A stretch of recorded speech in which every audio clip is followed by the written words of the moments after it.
राधे राधे बहनों, जय श्री कृष्णा। आशा करती हूँ कि आप सभी सुखी व मंगलमय होंगी। आज हम जानेंगे बृहस्पतिवार व्रत का महत्व, पूजा विधि व कथा सुनेंगे।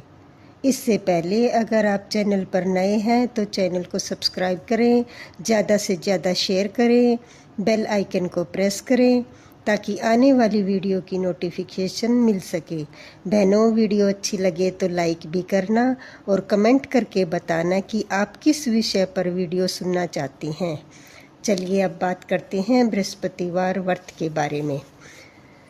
बृहस्पतिवार के दिन जो भी स्त्री पुरुष व्रत करे उसको चाहिए कि वह दिन में एक ही समय भोजन करे, क्योंकि बृहस्पतिवार भगवान का इस दिन पूजन होता है। भोजन पीले चने की दाल आदि का करें, परंतु नमक नहीं खाएं। पीले वस्त्र पहने, पीले ही फलों का प्रयोग करें, पीले चंदन से पूजा करें। पूजन के बाद गुरु महाराज की कथा सुननी चाहिए। इस व्रत को करने से मन की इच्छाएं पूरी होती हैं और बृहस्पति जी प्रसन्न होते हैं। धन, पुत्र, विद्या तथा मन वांछित फलों की प्राप्ति होती है। परिवार में सुख तथा शांति रहती है। इसलिए यह व्रत सर्वश्रेष्ठ और अति फलदायक सब स्त्री व पुरुष के लिए है। इस व्रत में केले का पूजन करना चाहिए। कथा और पूजन के समय मन, कर्म, वचन से शुद्ध होकर जो इच्छा हो बृहस्पति देव से प्रार्थना करनी चाहिए। उनकी इच्छाओं को बृहस्पति देव अवश्य पूर्ण करते हैं, ऐसा मन में दृढ़ विश्वास रखना चाहिए। चलिए अब सुनते हैं बृहस्पतिवार व्रत कथा। एक समय की बात है कि भारतवर्ष में एक राजा राज्य करता था। वह बड़ा ही प्रतापी और दानी था। वह नित्य प्रति मंदिर में दर्शन करने जाता था। वह ब्राह्मण और गुरु की सेवा किया करता था। उसके दरवाजे से कोई भी निराश होकर नहीं लौटता था। वह प्रत्येक गुरुवार को व्रत रखता एवं पूजन करता था। हर एक दिन गरीबों की सहायता करता था, परंतु ये सब बातें उसकी रानी को अच्छी नहीं लगती थी। वह न व्रत करती और न ही किसी को एक पैसा दान में देती थी, और राजा को भी ऐसा करने से मना किया करती थी। एक समय की बात है कि राजा तो शिकार खेलने वन को गए हुए थे। घर पर रानी और दासी थी। उस समय गुरु बृहस्पति देव एक साधु का रूप धारण कर राजा के दरवाजे पर भिक्षा मांगने गए। रानी से भिक्षा मांगी तो वह कहने लगी, हे साधु महाराज, मैं इस दान पुण्य से तंग आ गई हूँ। मेरे से तो घर का कार्य ही समाप्त नहीं होता। इस कार्य के लिए मेरे पति देव बहुत है। अब आप इस प्रकार कृपा करें कि यह सब धन नष्ट हो जावे तथा मैं आराम से रह सकूं। साधु बोले, हे देवी, तुम तो बड़ी विचित्र हो। संतान और धन से कोई दुखी नहीं होता, इसको सब चाहते हैं। पापी भी पुत्र और धन की इच्छा करता है।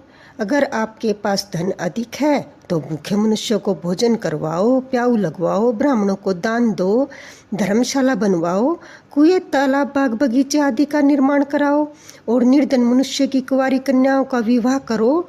इस प्रकार के कर्मों से आपके कुल का और आपका नाम परलोक में सार्थक होगा एवं स्वर्ग की प्राप्ति होगी। मगर वह रानी इन बातों से खुश न हुई। वह बोली, हे साधु महाराज, मुझे ऐसे धन की आवश्यकता नहीं जिसे मैं दूसरे मनुष्यों को दान दूं तथा जिसको संभाल कर रखने में मेरा सारा समय बर्बाद हो जावे। साधु ने कहा, हे देवी, तुम्हारी ऐसी इच्छा है तो ऐसा ही होगा। मैं तुम्हें बताता हूँ, वैसा ही करना। बृहस्पतिवार के दिन घर को गोबर से लीपना, अपने केशों को धोना, केशों को धोते समय स्नान करना, राजा से कहना कि वह हजामत करावे, भोजन में मांस मुंद्रा खाना, कपड़े धोबी के यहाँ धुलने डालना। इस प्रकार 7 बृहस्पतिवार करने से तुम्हारा सारा धन नष्ट हो जाएगा। यह कहकर वह साधु महाराज वहाँ से अंतर ध्यान हो गए। रानी ने साधु के कहने के अनुसार वैसा ही किया। 3 बृहस्पतिवार बीते थे कि उसका समस्त धन नष्ट हो गया। भोजन के लिए दोनों समय परिवार तरसने लगा तथा सांसारिक भोगों से दुखी रहने लगे। तब वह राजा रानी से कहने लगा कि हे रानी, तुम यहाँ पर रहो, मैं दूसरे देश को जाऊं, क्योंकि यहाँ पर तो सभी मनुष्य मुझे जानते हैं, इसलिए कोई कार्य नहीं कर सकता। देश चोरी परदेश भीख बराबर है, ऐसा कहकर राजा प्रदेश चला गया। वहाँ जंगल में जाता और लकड़ी काट कर लाता और शहर में बेचता। इस तरह जीवन व्यतीत करने लगा। इधर राजा के घर रानी और दासी दुखी रहने लगी। किसी दिन भोजन मिलता, कभी जल पीकर रह जाती। एक दिन रानी दासी को 7 दिन बिना भोजन के व्यतीत हो गए। तब रानी ने अपनी दासी से कहा, हे दासी, यहाँ पास ही नगर में मेरी बहन रहती है, वह बड़ी धनवान है। तू उसके पास जा और वहाँ से 5 सेर बेसर मांग ला, जिससे कुछ समय के लिए गुजारा हो जाएगा।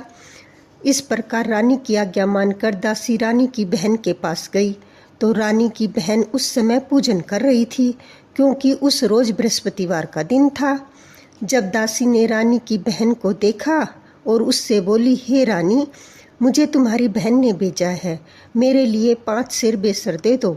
इस प्रकार रानी ने अनेक बार कहा, दासी ने अनेक बार कहा, परंतु रानी ने कुछ उत्तर नहीं दिया, क्योंकि वह उस समय बृहस्पतिवार का व्रत कथा सुन रही थी। इस प्रकार जब दासी को किसी प्रकार का उत्तर नहीं मिला तो वह दुखी हुई और क्रोध भी आया और लौटकर अपने गांव रानी के पास आकर बोली, हे रानी, आपकी बहन बहुत घमंडी है, वह छोटे लोगों से बात नहीं करती। जब मैंने उससे तुम्हारा संदेश कहा तो उसने उत्तर नहीं दिया, मैं वापस चली आई। रानी बोली, हे दासी, इसमें उसका कोई दोष नहीं है। जब बुरे दिन आते हैं तब कोई सहारा नहीं देता। अच्छे बुरे का पता विपत्ति में ही लगता है। जो ईश्वर की इच्छा होगी वही होगा। यह सब हमारे भाग्य का दोष है। इधर उस रानी ने देखा कि मेरी बहन की दासी आई थी, परंतु मैं उससे नहीं बोली, इससे वह बहुत दुखी हुई होगी। यह सोच कथा सुन और विष्णु भगवान का पूजन समाप्त कर वह रानी अपने बहन के घर चल दी। जाकर अपनी बहन से कहने लगी कि हे बहन, जिस समय तुम्हारी दासी मेरे पास गई थी तब मैं बृहस्पतिवार का व्रत कर रही थी, परंतु जब तक कथा होती है तब तक न उठते हैं न बोलते हैं, इसलिए मैं न बोली। कहो दासी क्यों गई थी? रानी बोली, बहन, हमारे घर में अनाज नहीं था, वैसे तुमसे कोई बात छुपी नहीं है, इस कारण मैंने दासी को तुम्हारे पास 5 सेर बेसर लेने के लिए भेजा था। रानी बोली, बहन, बृहस्पति भगवान सबकी मनोकामना पूर्ण करते हैं, देखो शायद तुम्हारे घर में अनाज रखा हो। इस प्रकार का वचन जब रानी ने सुना तो वह घर के अंदर गई और वहां उसे एक घड़ा बेसर का भरा मिल गया।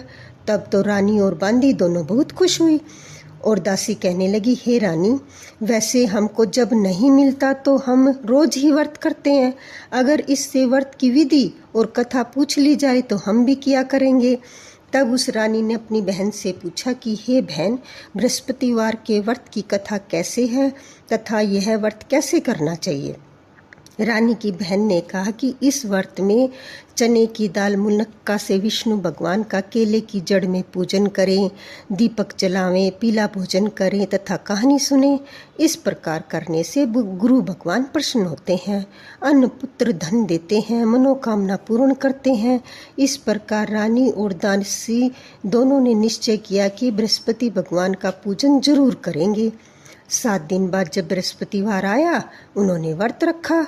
गुड़शाला से जाकर गुड़ चना बीन लाई और उसकी दाल से केले की जड़ तथा विष्णु भगवान का पूजन किया।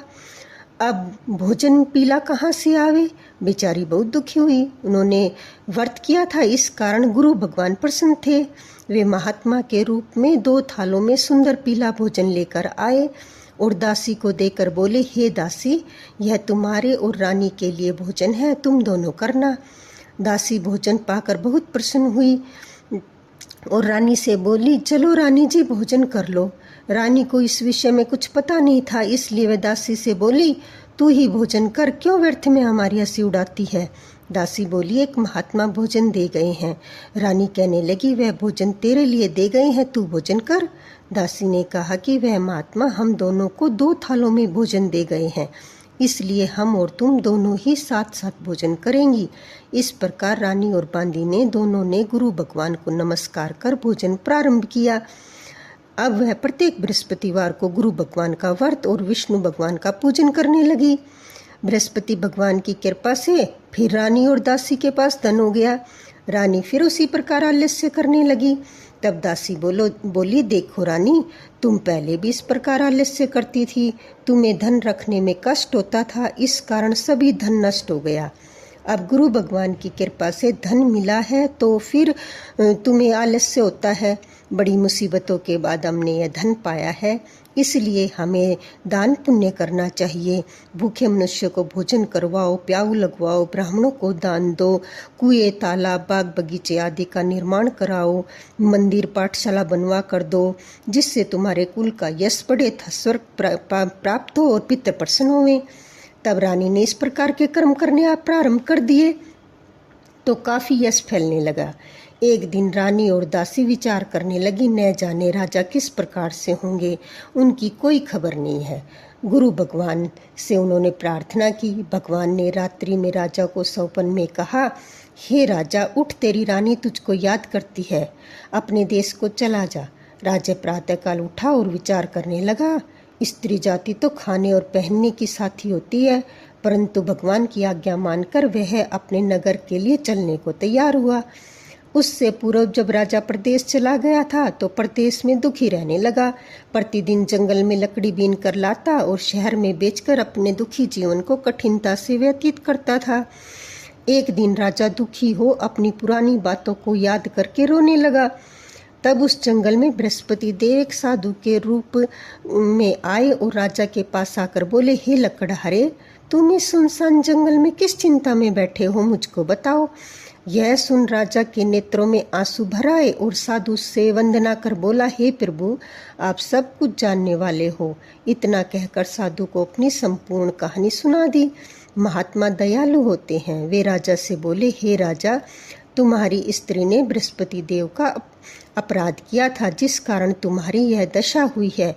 अब तुम किसी प्रकार की चिंता मत करो, भगवान तुम्हें पहले से अधिक धन देगा। देखो, तुम्हारी स्त्री ने बृहस्पतिवार का व्रत प्रारंभ कर दिया है और अब तुम मेरा कहना मानकर बृहस्पतिवार का व्रत करके चने की दाल, गुड़ और जल को लोटे में डालकर केले का पूजन करो, फिर कथा कहो और सुनो। भगवान तुम्हारी सभी मनोकामनाओं को पूर्ण करेंगे। साधु को प्रसन्न देखकर राजा बोला, हे प्रभु, मुझे लकड़ी बेचकर इतना पैसा नहीं मिलता जिससे भोजन के उपरांत कुछ बचा सकूं। मैंने रात्रि में अपनी रानी को व्याकुल देखा है। मेरे पास कुछ भी नहीं जिससे उसकी खबर मंगवा सकूं। फिर कौन सी कहानी कहूं, यह भी मुझे मालूम नहीं है। साधु ने कहा, हे राजा, तुम किसी बात की चिंता मत करो। बृहस्पतिवार के दिन तुम रोजाना की तरह लकड़ियां लेकर शहर को जाओ। तुमको रोज से दुगना धन प्राप्त होगा, जिससे तुम भली भांति भोजन कर लोगे और बृहस्पति देव की पूजा का सामान भी आ जाएगा। और बृहस्पतिवार की कहानी इस प्रकार से है। प्राचीन काल में एक ब्राह्मण था। वह बहुत निर्धन था। उसके कोई संतान नहीं थी। उसकी स्त्री बहुत मलिनता के साथ रहती थी। वह स्नान न करती, न किसी देवता का पूजन करती। प्रातःकाल उठते ही सबसे पहले भोजन करती, बाद में अन्य कोई कार्य करती थी। इससे ब्राह्मण देवता बहुत दुखी थे। बेचारे बहुत कुछ कहते, किंतु उसका कोई परिणाम न निकला। भगवान की कृपा से ब्राह्मण की स्त्री के कन्या रूपी रतन पैदा हुआ और वह कन्या अपने पिता के घर में बड़ी होने लगी। वह बालिका प्रातः स्नान करके विष्णु भगवान का जाप करने लगी, बृहस्पतिवार का व्रत करने लगी। अपनी पूजा पाठ को समाप्त करके स्कूल जाती तो मुट्ठी में जौ भर ले जाती और पाठशाला के मार्ग में डालती हुई जाती। वही जौ स्वर्ण के हो जाते और लौटते समय उनको बीन कर ले आती। एक दिन वह बालिका सूप में उन जौ को फटक कर साफ कर रही थी। उसकी माँ ने देख लिया और कहा कि हे बेटी, सोने के जौ को फटकने के लिए सोने का सूप होना चाहिए। दूसरे दिन गुरुवार था। इस कन्या ने व्रत रखा और बृहस्पति देव से प्रार्थना करके कहा कि हे प्रभु, मैंने आपकी पूजा सच्चे मन से की है तो मेरे लिए सोने का सूप दे दो। बृहस्पति देव ने उसकी प्रार्थना स्वीकार कर ली। रोजाना की तरह वह कन्या जौ फैलाती हुई जाने लगी।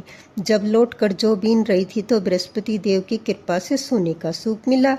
उसे वह घर ले आई और जौ साफ करने लगी, परंतु उसकी माँ का वही ढंग रहा। एक दिन की बात है कि कन्या सोने के सूप को जौ साफ कर रही थी। उस समय उस शहर का राजपुत्र वहां से होकर निकला। इस कन्या के रूप और कार्य को देखकर मोहित हो गया तथा अपने घर आकर भोजन जल त्याग कर उदास लेट गया। राजा को जब इस बात का पता लगा तो प्रधानमंत्रियों के साथ अपने पुत्र के पास गए और बोले, हे बेटा, तुम्हें किस बात का कष्ट है? किसने तुम्हारा अपमान किया है? अथवा कोई कारण हो सो कहो, मैं वही कार्य करूंगा जिससे तुम्हें प्रसन्नता हो। अपने पिता की राजकुमार ने बातें सुनी तो वह बोला कि आपकी कृपा से मुझे किसी बात का दुख नहीं है, किसी ने मेरा अपमान नहीं किया, परंतु मैं उस लड़की के साथ विवाह करना चाहता हूँ जो सोने के सूप में जो साफ कर रही थी। यह सुन राजा को आश्चर्य हुआ और बोला, हे बेटा, इस तरह की कन्या का पता तुम्हें बताओ, मैं तुम्हारे साथ उसका विवाह अवश्य करवा दूंगा। राजकुमार ने उस लड़की के घर का पता बतलाया। तब मंत्री उस लड़की के घर गए और ब्राह्मण देवता को सभी हाल बतलाया।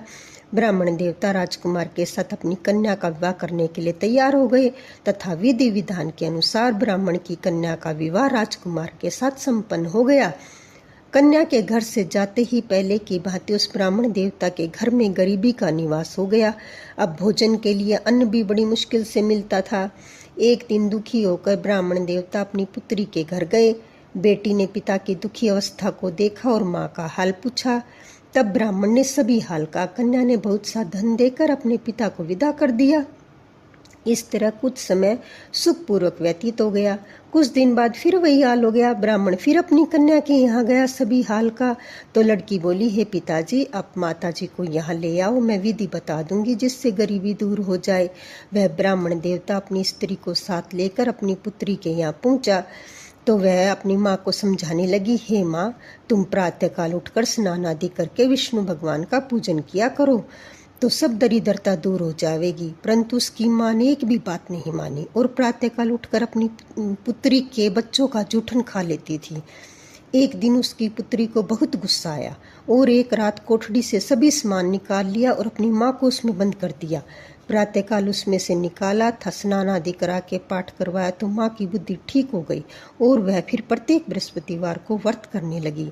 इस व्रत के प्रभाव से उसकी माँ बहुत धनवान और पुत्रवती हो गई और बृहस्पति जी के प्रभाव से स्वर्ग को प्राप्त हुई था। वह ब्राह्मण भी सुखपूर्वक इस लोक में सुख भोग कर स्वर्ग को प्राप्त हुए। इस तरह कहानी कहकर साधु देवता वहां से लोप हो गए। धीरे धीरे समय व्यतीत होने पर फिर बृहस्पतिवार का दिन आया। राजा जंगल में लकड़ी काटकर शहर में बेचने गया। उसे उस दिन और भी अधिक धन मिला। राजा ने गुड़ चना आदि लाकर बृहस्पतिवार का व्रत किया। उस दिन उसके सभी क्लेश दूर हो गए। परंतु जब दूसरा गुरुवार आया तो राजा बृहस्पतिवार का व्रत करना भूल गया। इस कारण बृहस्पति भगवान नाराज हो गए। उस दिन उस नगर के राजा ने विशाल यज्ञ का आयोजन किया था। शहर में यह घोषणा करवा दी कि कोई भी मनुष्य अपने घर भोजन न बनावे, न आग जलावे, समस्त लोग मेरे यहाँ भोजन करने आवे। जो इस आज्ञा को नहीं मानेगा उसे फांसी की सजा दे दी जाएगी। इस तरह की घोषणा संपूर्ण नगर में करवा दी गई। राजा की आज्ञा अनुसार शहर के सभी लोग भोजन करने गए, लेकिन लकड़हारा कुछ देर से पहुंचा, इसलिए राजा उसे अपने साथ लिवा ले गए और ले जाकर भोजन करा रहे थे तो रानी की दृष्टि उस खूंटी पर पड़ी जिस पर उसका हार लटका हुआ था। वह वहां दिखाई नहीं दिया। रानी ने निश्चय किया कि मेरा हार इसी मनुष्य ने चुरा लिया है। उसी समय पुलिस बुलवाकर उसको जेल खाने में डाल दिया। जब राजा जेल खाने में गया तो वह बहुत दुखी होकर विचार करने लगा, न जाने कौन से पूर्व जन्म के कर्म मेरे लिए दुख प्राप्त हुआ है। उसी साधु को याद करने लगा जो जंगल में मिला था। उसी समय तत्काल बृहस्पति देव साधु के रूप में प्रकट हो गए और उसकी दशा को देखकर कहने लगे, अरे मूर्ख, तूने बृहस्पति देवता की कथा नहीं की, इस कारण तुम्हें दुख प्राप्त हुआ है। अब चिंता मत कर, बृहस्पतिवार के दिन जेल खाने के दरवाजे पर 4 पैसे पड़े मिलेंगे, उनसे तू बृहस्पति देव की पूजा करना, तेरे सभी कष्ट दूर हो जाएंगे। बृहस्पतिवार के रोज उसे 4 पैसे मिले।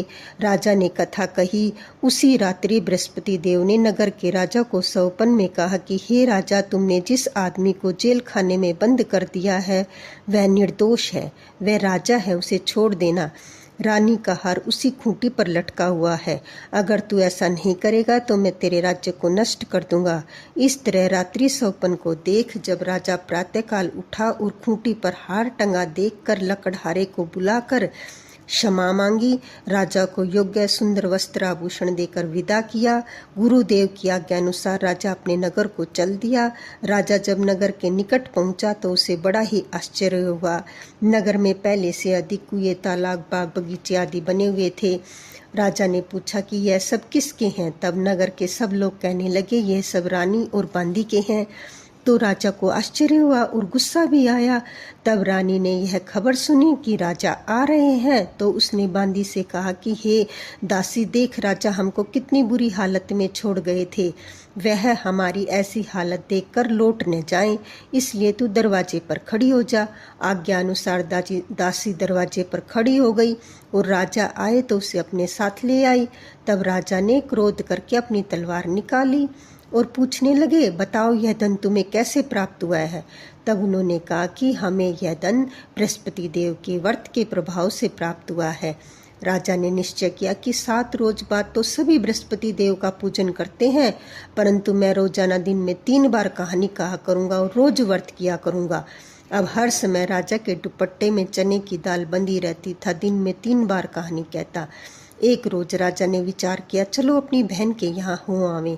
इस तरह निश्चय कर राजा घोड़े पर सवार होकर अपनी बहन के घर जाने लगा। मार्ग में उसने देखा कि कुछ आदमी मुर्दे को लिए जा रहे हैं। उन्हें रोककर राजा कहने लगा, अरे भाइयों, मुझसे बृहस्पतिवार की कथा सुन लो। वे बोले, हमारा तो आदमी मर गया है, इसको कथा की पड़ी है। परंतु कुछ आदमी बोले, अच्छा सुना दो। राजा ने दाल निकाली और कथा करने लगा। जब कथा आधी हुई तो मुर्दा हिलने लगा। जब समाप्त हुई तो राम राम करके वह मनुष्य खड़ा हो गया। आगे मार्ग में एक किसान खेत में हल चला रहा था। राजा ने उसे देखा और बोला, अरे भाई, मेरी बृहस्पतिवार की कथा सुन ले। किसान बोला, जब तक तेरी कथा सुनूंगा तब तक 4 हइया जोत लूंगा। जा अपनी कथा किसी और को सुनाना। इस तरह राजा आगे चलने लगा। राजा के हटते ही बैल पछाड़ खाकर गिर गए और उसके पेट में जोर से दर्द होने लगा। उसी समय उसकी माँ रोटी लेकर आई। जब उसने देखा, उसने अपने पुत्र से सब हाल पूछा। बेटे ने सभी हाल कह दिया। तो बुढ़िया दौड़ी दौड़ी घुड़सवार के पास गई और बोली, मैं तेरी कथा सुनूंगी, तू अपनी कथा मेरे खेत पर चलकर कहना। राजा ने बुढ़िया के खेत पर जाकर कथा कही, जिसके सुनते ही बैल खड़े हो गए और किसान के पेट का दर्द बंद हो गया। राजा अपनी बहन के घर पहुंचा। बहन ने भाई की खूब मेहमानी की। दूसरे रोज प्रातःकाल जागा तो वह देखने लगा कि सब लोग भोजन कर रहे हैं। राजा ने अपनी बहन से कहा, ऐसा कोई मनुष्य है जिसने भोजन न किया हो और मेरे बृहस्पतिवार की कथा सुन ले? बहन बोली, हे भैया, यह देश ऐसा ही है, यहाँ पर लोग पहले भोजन करते हैं, बाद में अन्य कोई कार्य करते हैं। अगर पड़ोस में हो तो देख आऊं। ऐसा कहकर वह देखने चली गई, परंतु उसे कोई व्यक्ति नहीं मिला जिसने भोजन न किया हो। अतः वह एक कुम्हार के घर गई जिसका लड़का बीमार था। उसे मालूम हुआ कि उसके यहाँ 3 रोज से किसी ने भोजन नहीं किया है। रानी ने अपने भाई की कथा सुनने के लिए कुम्हार से कहा। वह तैयार हो गया। राजा ने जाकर बृहस्पतिवार की कथा कही, जिससे सुनकर उनका लड़का ठीक हो गया। अब तो राजा की प्रशंसा होने लगी। एक दिन राजा अपनी बहन से कहा कि हम अपने घर को जाएंगे, तुम भी तैयार हो जाओ। राजा की बहन ने अपनी सास से पूछा। सास बोली, हाँ चली जा, परंतु अपने लड़कों को मत लेके जाना, क्योंकि तेरे भाई के कोई संतान नहीं है। बहन ने अपने भैया से कहा। भैया बोल कि हे भैया, मैं तो चलूंगी पर कोई बालक नहीं जाएगा। राजा बोला, जब कोई बालक नहीं जाएगा तो तुम क्या करोगी? बहुत दुखी मन से राजा अपने नगर को लौट आया। राजा ने अपनी रानी से कहा, हम निर्वंशी राजा हैं, हमारा मुंह देखने का धर्म नहीं और कुछ भोजन आदि नहीं किया। रानी बोली, हे राजन, बृहस्पति देव ने हमें सब कुछ दिया है तो हमें संतान भी अवश्य देंगे। उसी रात्रि को बृहस्पति देव ने राजा को स्वप्न में कहा कि हे राजा, उठ, सभी सोच को त्याग दे, तेरी रानी गर्भ से है। राजा को यह बात सुनकर बहुत खुशी हुई। 9वें महीने में उसके गर्भ से एक सुंदर पुत्र प्राप्त हुआ। तब राजा बोला, हे रानी, स्त्री बिना भोजन के रह सकती है, लेकिन बिना कहे नहीं रह सकती। जब मेरी बहन आवे तो उससे कुछ मत कहना। रानी ने सुनकर हाँ कर दी। जब राजा की बहन ने यह शुभ समाचार सुना तो वह खुश हुई और बधाई लेकर अपने भाई के यहाँ आई। तब रानी ने कहा, घोड़ा चढ़कर तो आई नहीं, गधा चढ़ी आई। राजा की बहन बोली, भाभी, मैं इस प्रकार न कहती तो तुम्हें औलाद कैसे मिलती? बृहस्पति देव ऐसे ही हैं, जिसके मन में जैसी मनोकामनाएं होती हैं सभी को पूर्ण करते हैं। जो सद्भावना पूर्वक बृहस्पतिवार का व्रत करता है एवं कथा पढ़ता है, सुनता है, दूसरों को सुनाता है, बृहस्पति देव उसकी सभी मनोकामना पूर्ण करते हैं। बृहस्पति देव सबकी सदैव रक्षा करते हैं। संसार में सच्ची भावना और श्रद्धा से भगवान जी का पूजन व व्रत करते हैं, उसकी सभी मनोकामनाएं पूर्ण होती है। जैसी सच्ची भावना से राजा और रानी ने इस कथा का गुणगान किया तो उनकी सभी इच्छाएं बृहस्पति देव जी ने पूर्ण की थी। इसलिए सबको कथा सुनने के बाद प्रसाद लेकर जाना चाहिए। हृदय में मनन करते हुए जयकारा बोलना चाहिए। बोलो बृहस्पति देव की जय, विष्णु भगवान की जय। कथा समाप्त होने पर बृहस्पति देव जी की आरती करें। बोलो बृहस्पति देव की जय। राधे राधे।